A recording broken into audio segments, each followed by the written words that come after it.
At 12:32 in the afternoon of July 20th, 1944, General Adolf Heusinger stood at the eastern end of a heavy oak map table in a wooden barracks at the Wolf's Lair, Hitler's field headquarters in the forests of East Prussia.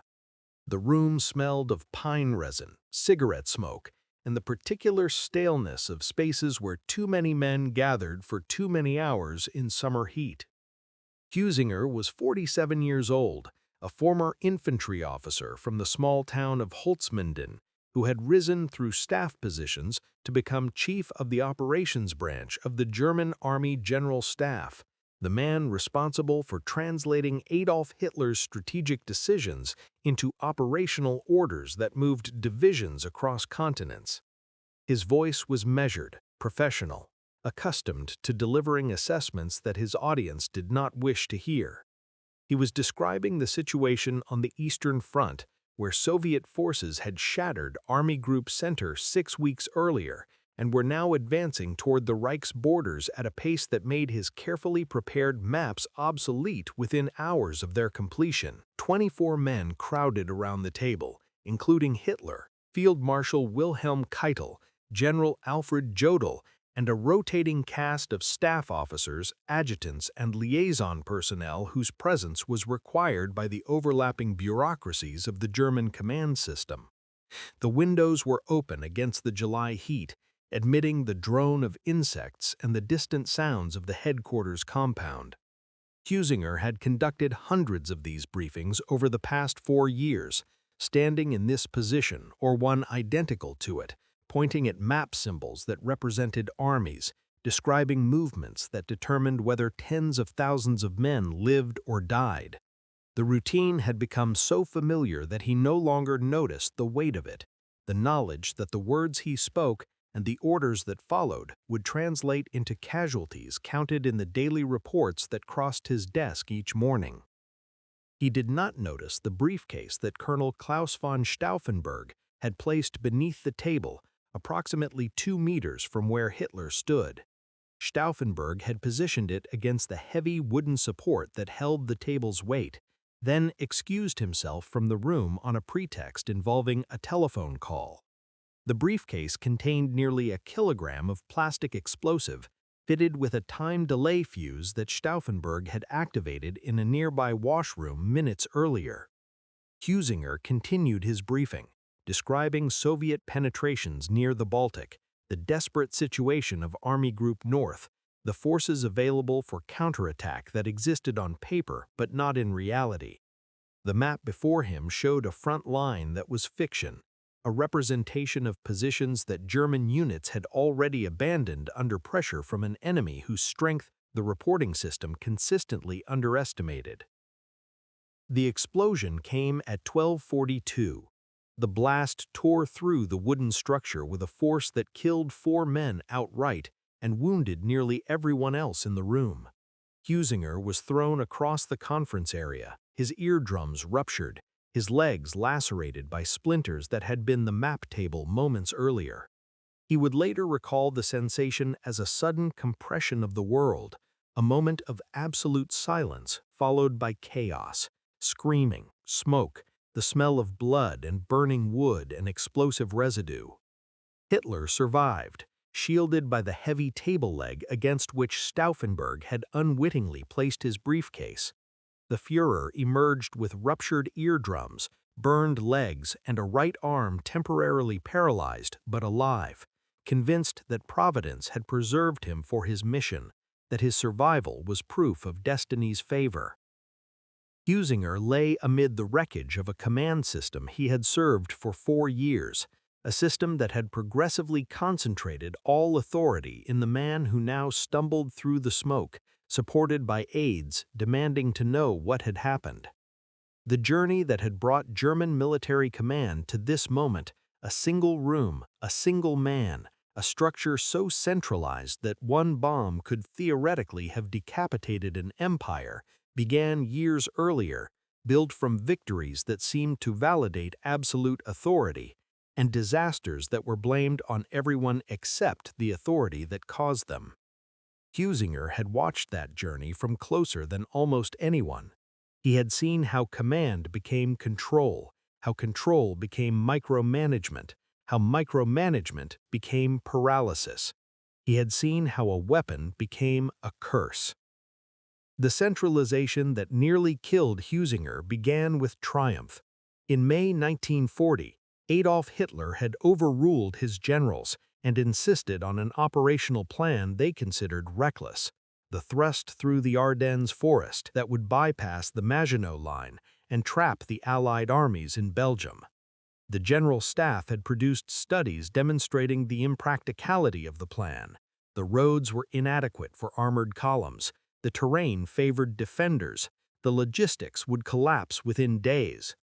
Hitler had dismissed these assessments as the timidity of professionals who lacked vision.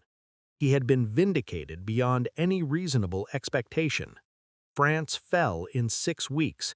The British Army fled at Dunkirk.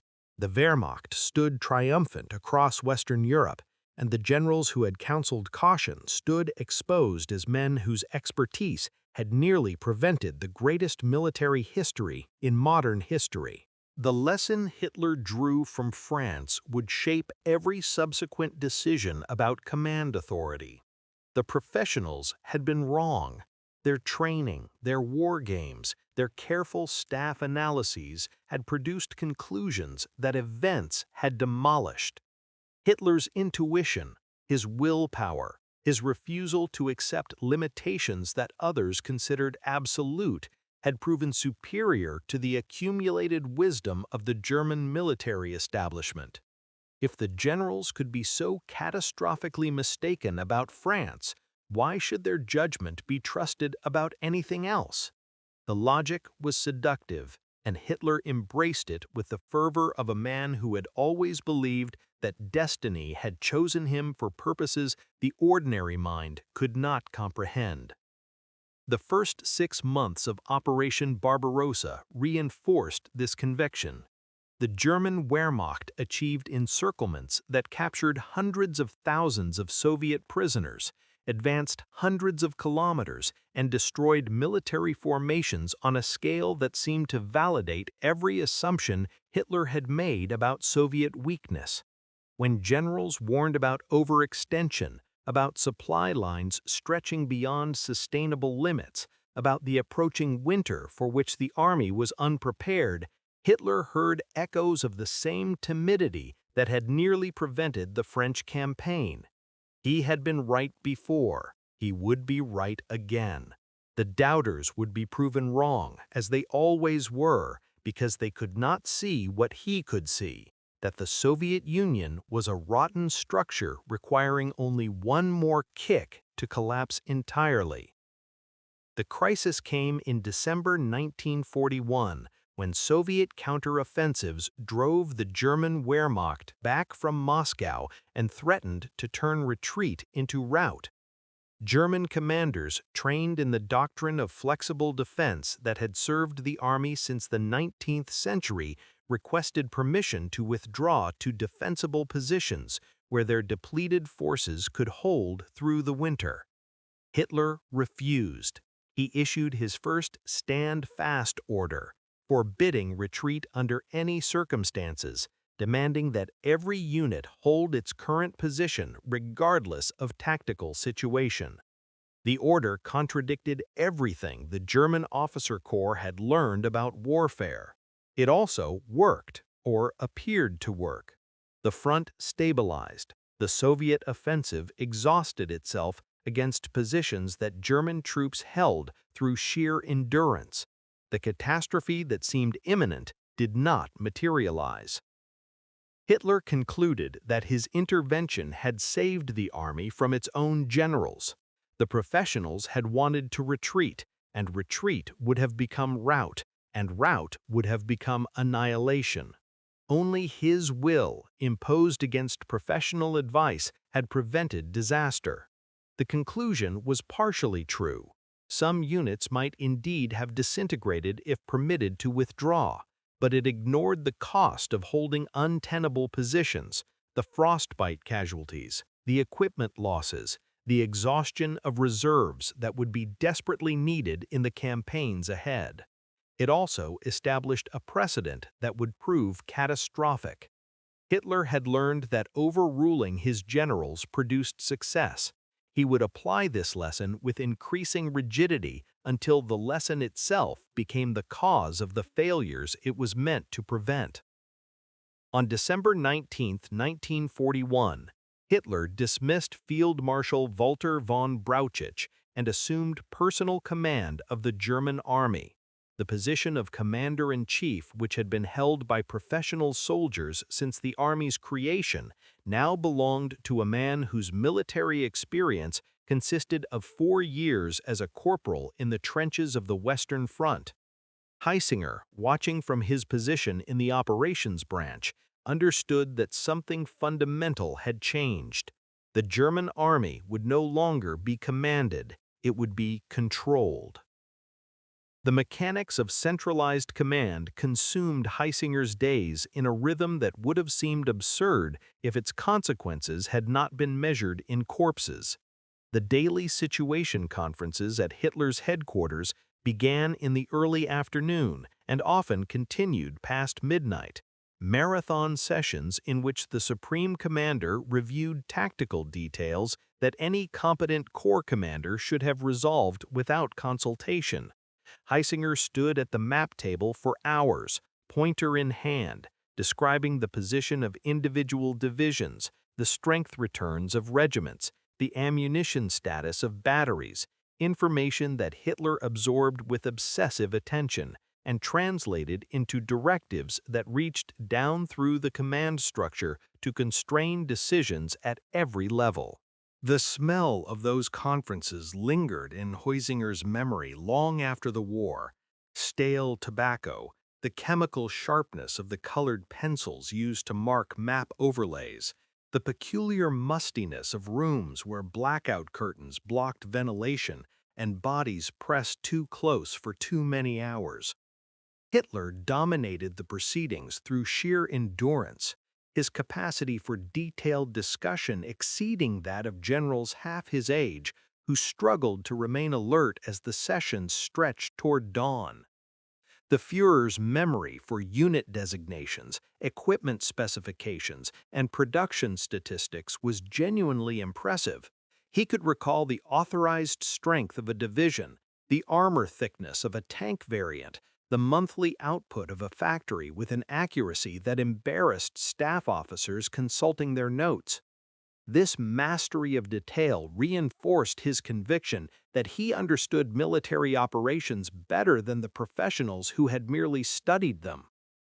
The conferences followed a protocol that formalized Hitler's absorption of command authority. Each theater presented its situation, describing enemy actions, friendly dispositions, and proposed responses. Hitler listened, questioned, and decided. The decisions were not strategic guidance that subordinate commanders would implement according to their professional judgment. They were specific instructions. This division would attack in this direction. That regiment would hold this village. These units would not withdraw under any circumstances, regardless of what the local commander observed about the tactical situation. The latitude that German military doctrine had traditionally granted to officers in the field, the famous Auftragstaktik that empowered subordinates to adapt their methods to achieve assigned objectives, was progressively eliminated. Objectives became methods, guidance became orders, command became control.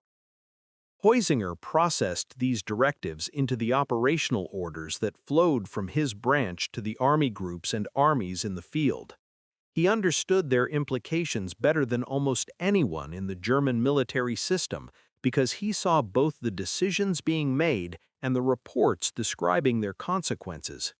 A corps commander requesting permission to withdraw from an exposed salient would submit his assessment through channels that eventually reached Heusinger's desk. Heusinger would present the request at the Situation Conference, where Hitler would deny it based on considerations that had nothing to do with the tactical realities the commander had described. The denial would flow back down through channels, arriving hours or days later at a headquarters where the situation had already deteriorated beyond what the original request had incanted. Units that could have withdrawn in good order were destroyed in positions they had been forbidden to abandon. The time delay alone imposed crippling constraints on operational flexibility, a decision that a divisional commander could have made in minutes, adjusting a defensive line, committing a reserve, authorizing a local counterattack, required hours when it had to travel up to Rastenburg and back down to the front. In those hours, the enemy acted. Opportunities closed. Situations that had been manageable became critical, and situations that were critical became catastrophic. Heusinger watched the gap between map table reality and field reality widen with each passing month as the pace of events increasingly exceeded the capacity of centralized decision-making to respond. The physical toll on Hitler himself contributed to the system's dysfunction. The Führer's health deteriorated visibly through 1943 and 1944, the tremor in his left hand, the shuffling gait, the pallid complexion of a man who rarely saw sunlight and subsisted on a regimen of medications prescribed by a personal physician whose competence was questioned by every doctor who examined his patient. The situation conferences demanded more from a man who had less to give, yet Hitler would not delegate because delegation meant trusting generals he did not trust. The system required his constant attention, and his attention was failing as the demands upon it multiplied. Heusinger observed a commander who was destroying himself while destroying the army he commanded, and could not stop because stopping would have meant admitting that the professionals had been right all along. Field Marshal Günther von Kluge arrived at the headquarters of Army Group Center in December 1941, assuming command from Fedor Bock at the moment when the Soviet counteroffensive threatened to tear the German front apart. He was 59 years old, a professional soldier whose career had begun in the Kaiser's army, and whose experience encompassed every level of command from platoon to army group.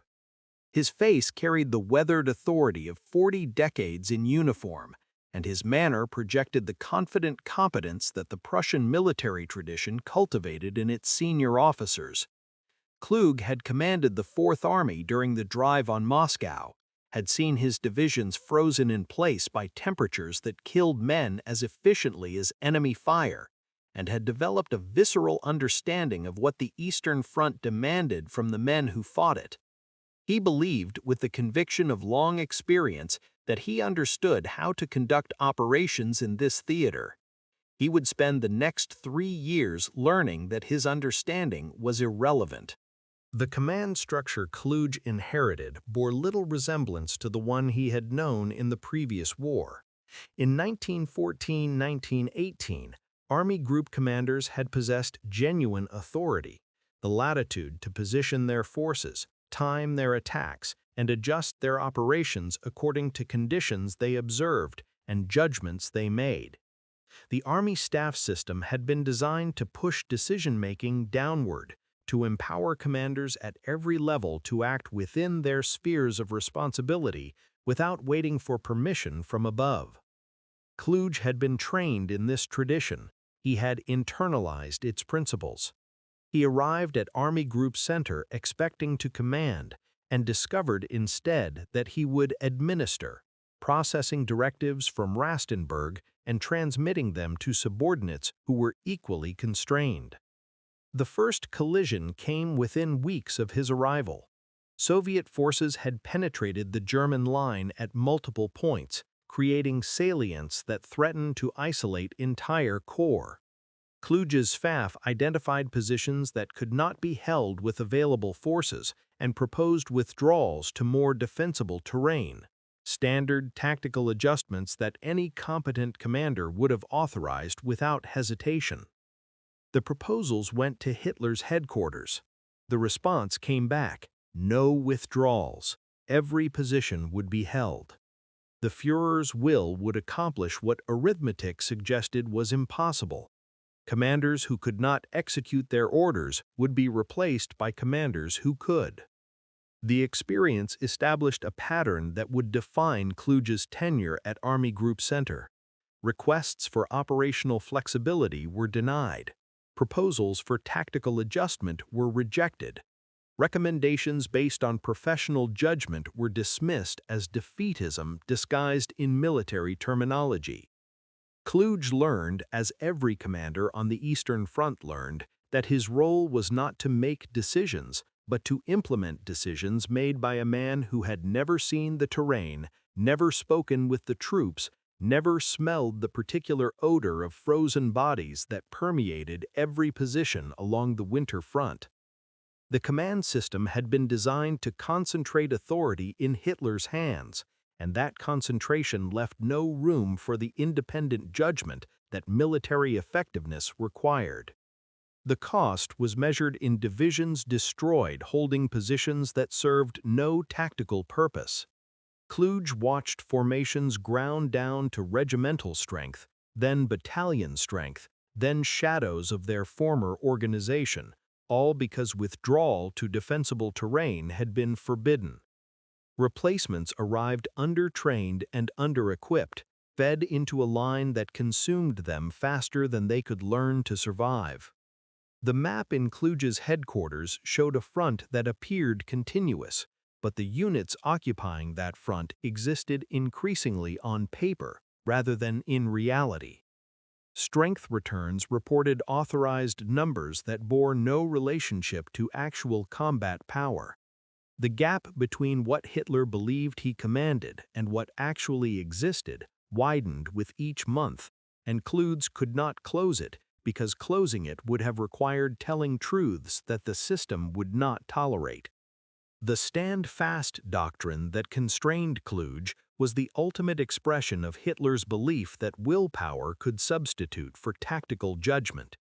The principle had emerged from the crisis of December 1941, when Hitler's refusal to authorize retreats had appeared to save the army from disintegration, and it had hardened into dogma that no subsequent experience could modify.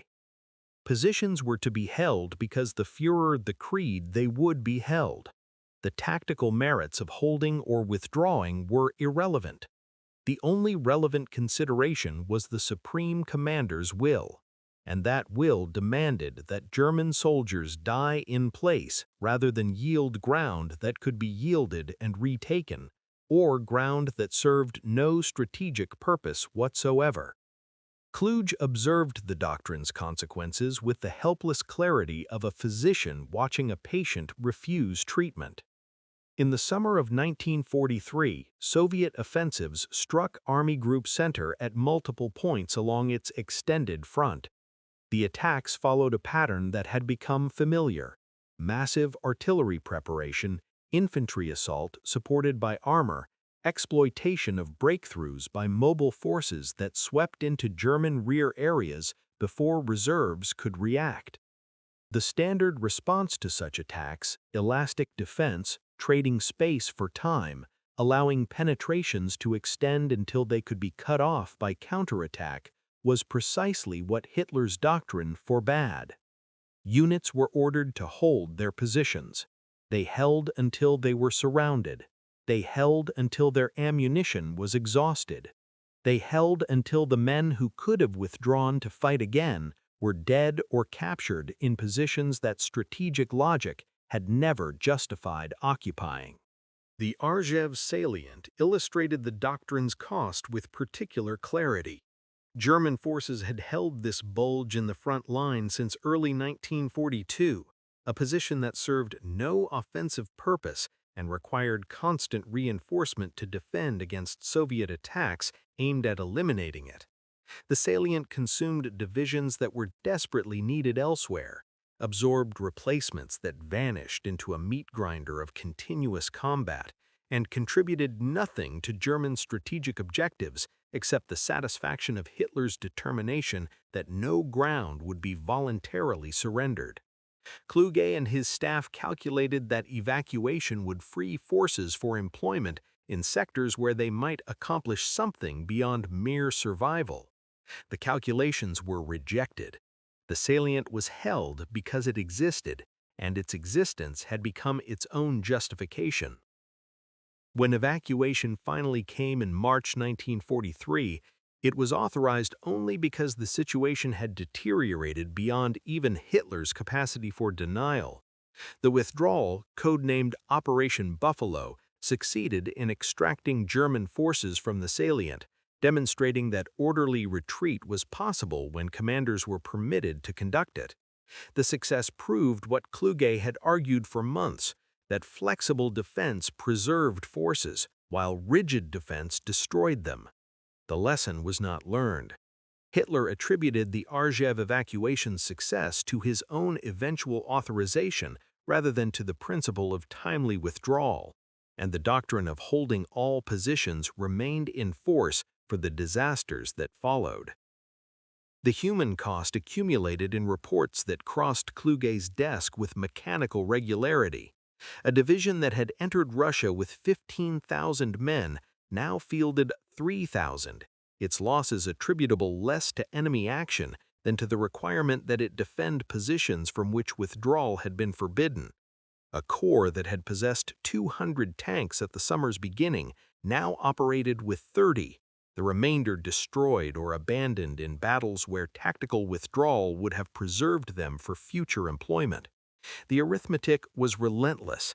The army was being consumed not by Soviet military superiority, though Soviet forces were indeed growing stronger, but by a command doctrine that prevented German commanders from doing what military professionalism demanded, preserving their forces for the battles that mattered by declining to fight the battles that did not. Kluge attempted to work within the constraints the system imposed. He packaged requests for withdrawal as defensive adjustments or line-straightening operations, hoping that euphemism might accomplish what direct argument could not. Sometimes the camouflage succeeded. More often, it did not. Hitler and his staff had become adept at detecting withdrawal requests regardless of how they were framed, and the response was consistent. Denial, accompanied by demands for offensive action that the available forces could not sustain. The system had created commanders who could not command, whose professional judgment was systematically overruled by a supreme commander whose understanding of the front came from map symbols and strength returns that bore diminishing relationship to reality. Kluge understood that he was presiding over destruction he could not prevent, implementing orders he knew to be wrong, watching men die for decisions he had opposed and would continue to oppose until opposition itself became impossible. The Western Front in the summer of 1944 presented Kluge with a command environment even more constrained than the one he had endured in Russia. He arrived in France on July 17th, replacing Field Marshal Gerd Rundstedt as Commander-in-Chief West, and assumed additional command of Army Group B 2 days later when Erwin Rommel was critically wounded by a strafing Allied fighter. The headquarters at La Roche-Guyon occupied a chateau overlooking the Seine, its ancient stone walls carrying the smell of river damp and the accumulated dust of centuries.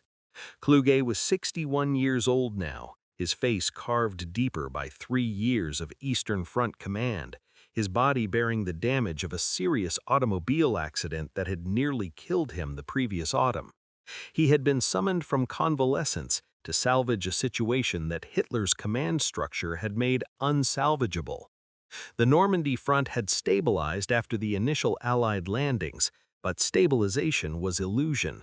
American forces were massing for a breakout attempt near Saint-Lô, concentrating armor and artillery in quantities that German reconnaissance reported with increasing alarm. Kluge's staff calculated the forces available for defense and the forces required to contain the expected offensive, and the calculation produced a deficit that no amount of willpower could bridge. The rational response was preparation for mobile defense, identifying fallback positions, pre-positioning reserves, planning the controlled withdrawal that would preserve German forces for the defense of the Reich's borders. Kluge knew this, his staff knew this. The knowledge was useless because the command structure forbade acting upon it. Requests for defensive preparations traveled from La Roche-Guyon to Hitler's headquarters at Rastenburg, a distance of approximately 1,500 kilometers that reports and orders traversed through a bureaucratic apparatus designed for deliberation rather than speed. A proposal submitted in the morning might receive response by evening or the following day, or not at all. The Allied forces preparing to attack operated on a different timeline entirely, decisions made by commanders who possessed the authority to make them, implemented by staffs that did not require approval from a distant capital. The asymmetry was temporal as much as material. German commanders waited for permission, while Allied commanders acted on initiative. Hours that could have been used for preparation were consumed by the communication cycle that centralization imposed. The American breakout, Operation Cobra, began on July 25th with a bombardment that Kluge felt at his headquarters 30 kilometers from the impact zone. The ground trembled with the weight of explosives falling on German positions near Saint-Lô. Thousands of tons delivered by aircraft that owned the skies above a Wehrmacht whose Luftwaffe had been reduced to impotence. The German line did not bend, it shattered. American armor poured through gaps that no reserve existed to close, sweeping into the rear areas where supply depots, communication centers, and headquarters installations had been positioned on the assumption that the front would hold. Within 3 days, the German position in Normandy had become untenable. Within a week, it had become catastrophic. Kluge requested permission to withdraw. The request was denied.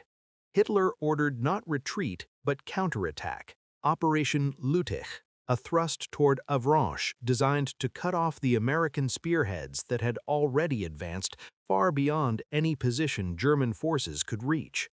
Kluge's protests that the forces available were insufficient, that the attack would expose the remaining German armies to encirclement, that the operation contradicted every principle of military judgment, his protests were overruled. The Führer had decided the attack would proceed. The orders for Lüttich arrived at La Roche-Guyon with specifications that left no room for professional adaptation. Hitler had designated the divisions to be employed, the axis of attack, the objectives to be seized, the timeline for execution. Kluge's role was transmission, not command, converting the Führer's directives into movement orders for units whose commanders would implement them regardless of what they observed about the tactical situation. The system had achieved its ultimate expression. An operation planned 1,500 kilometers from the battlefield by a commander who had never seen the terrain, executed by officers forbidden to adjust their actions to conditions they encountered.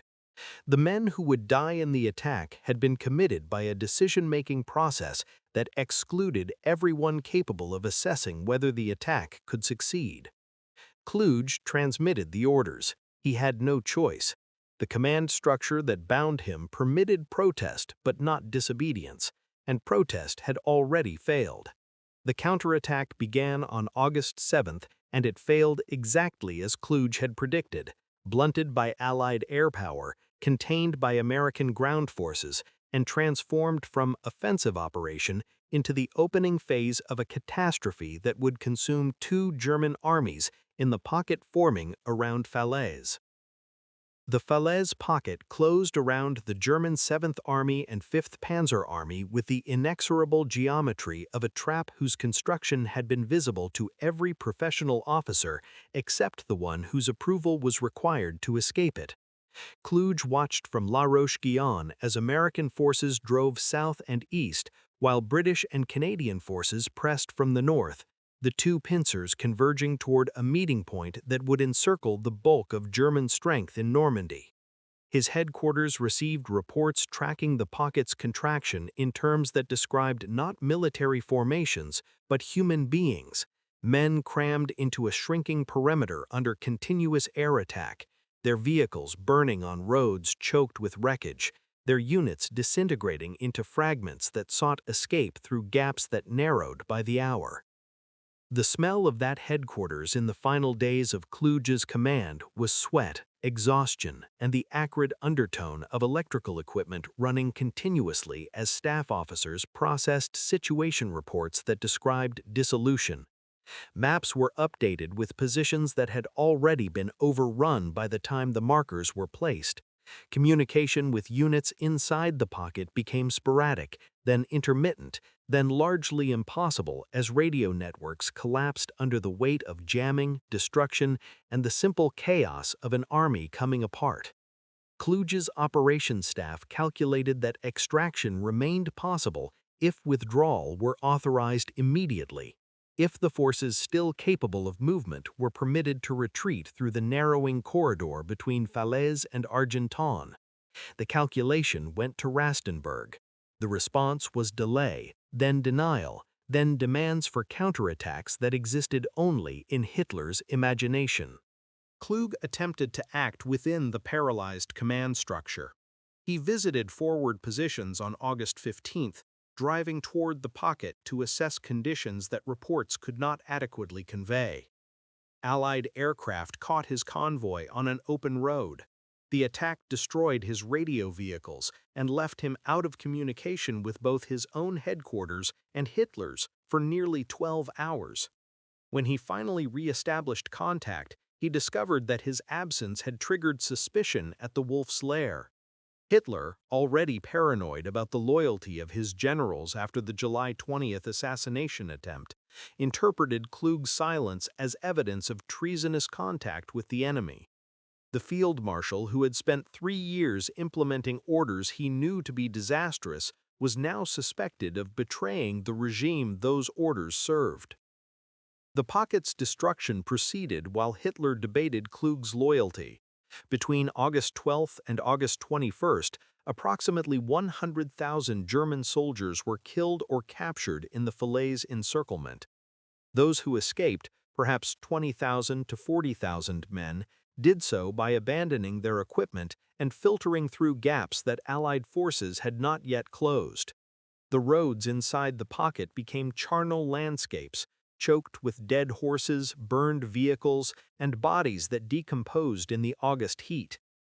An Allied officer who entered the area after its capture described the smell as unlike anything he had experienced, the concentrated essence of an army's death, hanging over kilometers of destruction that represented not merely military defeat, but the physical consequence of command decisions made 1,500 kilometers from the men who paid for them. Kluge received his relief on August 17th. Field Marshal Walter Model arrived at La Roche-Guyon to assume command, carrying orders that removed him from his position and summoned him to Berlin for consultation, a summons that both men understood might end in arrest, trial, and execution. Kluge had been tangentially connected to the July 20th conspirators. He had known of their plans without joining them, had hoped for their success without contributing to it, had occupied the impossible position of a man who recognized that his government was criminal but could not bring himself to act against it. Now that government suspected him anyway, and suspicion in Hitler's Reich was sufficient for condemnation. Kluge departed France on August 19th, traveling by car toward Germany through the wreckage of the army he had commanded. The route took him through Metz, where he stopped and composed a letter to Hitler, a final assessment that combined professional analysis with something approaching personal testament. He wrote that the war in the West was lost, that the forces available could not prevent Allied victory, that continued resistance would only multiply the destruction Germany would suffer. He wrote that he had always served loyally, that accusations of treachery were unjust, that his record demonstrated dedication to his country if not to its current leadership. The letter was measured, dignified, and utterly futile. It would change nothing, because it was addressed to a man incapable of accepting its conclusions. Somewhere between Metz and Verdun, on a road that passed through landscapes scarred by the previous war's battles, Günther von Kluge bit down on a cyanide capsule and died. He was 62 years old. His body was returned to Germany and cremated without military honors. Hitler read the letter Kluge had left and dismissed it as self-justification of a traitor. The field marshal who had spent 3 years trying to command within an uncommandable system had reached the only conclusion the system permitted, that escape required death, and that death was preferable to whatever awaited him in Berlin. Heusinger survived the bomb that killed 4 men beside him. The explosion left him with wounds that required months of recovery, shrapnel in his legs, ruptured eardrums that would never fully heal, damage to his balance that made walking difficult in the weeks that followed. He was evacuated from the Wolf's Lair to a hospital where surgeons extracted metal fragments from tissue, while Gestapo investigators extracted confessions from the conspirators whose bomb had put him there. Heusinger was not among the suspects. His position at Hitler's side, his presence at the map table when the explosion occurred, his wounds themselves, all testified to a loyalty that the investigators did not question. He had been implementing the Führer's decisions, not plotting against them. The system that had made him complicit in catastrophe also made him immune from suspicion of resistance. The irony was not lost on him, though he would not articulate it fully until years after the war's end. He had stood at the center of a command structure whose dysfunction he understood better than almost anyone alive, had processed orders he knew to be mistaken, had watched the gap between Hitler's map table war and the actual war widen until the two bore no relationship to each other. He had done these things not from conviction, but from duty, the duty of a staff officer to serve the authority above him, to translate decisions into actions regardless of whether the decisions were sound. The bomb that nearly killed him had been planted by men who had reached a different conclusion about duty, who had decided that serving a criminal regime was itself criminal, that the obligation to obey ended where the obligation to humanity began. He had not joined them. He had continued processing orders while they planned assassination. The explosion had placed him among the victims rather than the perpetrators, and his survival depended on that placement. He returned to duty in the autumn of 1944, resuming his position at the situation conferences, where Hitler continued to move divisions that no longer existed across maps that no longer reflected reality. The command system had not changed. It could not change, because change would have required Hitler to acknowledge that centralization had failed, and acknowledgement was beyond his capacity. The conferences continued through the winter, through the Ardennes offensive that squandered Germany's last reserves, through the Soviet crossing of the Oder, through the progressive compression of the Reich into a territory that could be crossed in hours. Heusinger presented briefings that described dissolution with the same professional detachment he had brought to briefings describing conquest. The pointer moved across maps that showed positions overrun before the briefing ended. The orders that followed addressed situations that had already ceased to exist. The end came in fragments. Heusinger was captured by American forces in May 1945, interrogated extensively about the German command structure he had served, and eventually released to build the life in the country that structure had destroyed. His knowledge proved valuable to the Western powers, now confronting the Soviet Union across the same European terrain where he had tracked German operations for 4 years. By 1957, he was serving as the first Inspector General of the Bundeswehr, the new West German military, building an institution designed explicitly to prevent the centralization that had destroyed its predecessor. The command relationships he established trusted subordinates that valued professional assessment over ideological conformity, that recognized the difference between authority and competence. The Bundeswehr that emerged from their efforts was not perfect, but it was not paralyzed. It could adapt because its commanders were permitted to adapt.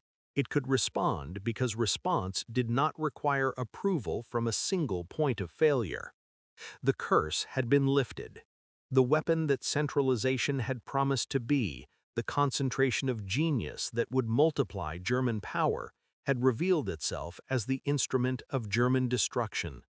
The officers who survived that destruction spent the remainder of their careers ensuring it could not happen again.